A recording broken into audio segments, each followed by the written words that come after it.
Bonjour et bienvenue dans cette vidéo, toujours une vidéo qui est faite dans le cadre de la masterclass du Sony A7 IV qui est disponible sur masterclass-sony.com.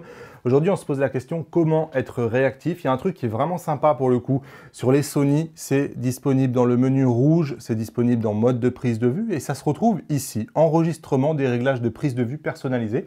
Quand vous cliquez là-dedans, vous arrivez sur 3 qui s'appelle maintien 1, maintien 2, maintien 3. C'est vrai que les noms chez Sony, c'est toujours extrêmement compliqué, mais en fait, le principe, il est génial. Le principe, c'est que vous allez pouvoir attribuer cette fonction-là sur un bouton. Ici, je l'ai attribué sur mon bouton C1. Vous êtes en train, par exemple, de faire du paysage, donc je dis n'importe quoi, hein. Vous êtes en configuration paysage. Vous voyez ici, j'ai un retardateur, je suis en AFS, j'ai la détection des visages qui est désactivée, je suis à 1/20 de seconde, F11, bref, quelque chose qui n'est pas du tout adapté s'il y a une action qui se passe pour pouvoir prendre la photo.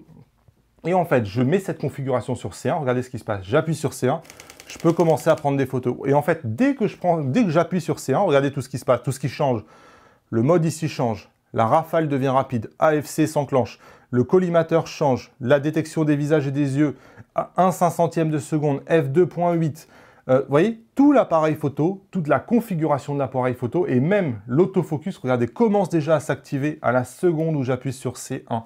Parce qu'en fait, quand vous regardez dans le détail et que vous retournez dans ce menu et que vous cliquez sur maintien 1, en fait, vous avez toute une liste de paramètres qui est en fait tous les paramètres qui s'activent à la seconde où vous appuyez sur ce bouton-là. Et en l'occurrence, ici, je lui ai dit que j'étais en priorité vitesse à 1/500e de seconde, que j'étais en mode de rafale, correction d'exposition à 0, ISO automatique, mode de mesure multi, AF continu, que je suis en zone, que j'ai verrouillé mon autofocus et que mon autofocus est activé. Et tout ça, je l'enregistre. Et en fait, ici, lorsque je vais dans la valise et dans la personnalisation des manipulations en photo, j'ai la possibilité d'attribuer la fonction rappel personnalisé maintien 1, donc qui est liée à toutes les fonctions que je viens de voir sur un bouton. Et c'est ce que j'ai fait ici pour mon C1.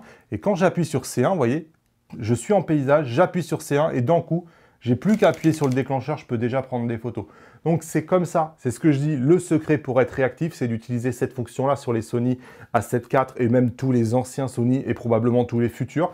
C'est une variante en fait du 1, 2, 3 qui est ici, mais le 1, 2, 3 est un peu plus lent parce que vous voyez, il faut quand même probablement jeter un coup d'œil à la molette, changer un peu la position de cette molette-là, ça va être un peu plus lent. Là vraiment, je suis en train de faire ça, d'un coup il se passe quelque chose, j'appuie sur C1, je prends des photos. Et tout de suite, c'est prêt parce que ça, l'appareil est reconfiguré pour être disponible en action. Alors, il y en a 3 possibles, maintien 1, maintien 2, maintien 3. Moi, je n'ai pas forcément l'usage de 3, mais j'en utilise déjà un. Et franchement, je trouve que utiliser un Sony sans utiliser cette fonction-là, ça serait vraiment dommage. Bon, pour faire un tour complet sur ce Sony A7 IV, masterclass-sony.com.